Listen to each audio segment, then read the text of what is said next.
Xitoydan yangi harakatlar. Neft zaxirasi kengaymoqda va qimmat yer eksporti nazorat ostida. Xitoy yana dunyo e'tiborida. Mamlakat energiya va texnologiya bozorlarida kuchini yanada mustahkamlashga kirishdi. Bugun sizga Xitoyning ikki muhim qarorini aytib beraman. Bu qarorlar butun dunyoga ta'sir qiladi.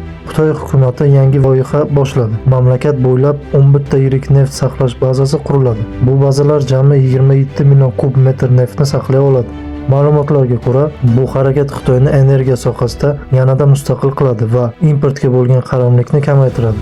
Mutaxassislar bu qadam global neft bozoridagi muvozanatni o'zgartiradi deb aytishmoqda.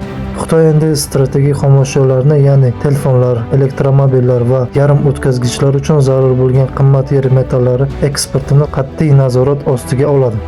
Endi ayrim materiallarni chetga chiqarish uchun maxsus ruxsatnoma kerak bo'ladi. Bu qaror Xitoyning texnologik ustunligini saqlash va milliy xavfsizlikni kuchaytirish uchun qabul qilingan. Xitoyning bu qarorlari energiya va texnologiya bozorlariga qanday ta'sir qilishini vaqt ko'rsatadi.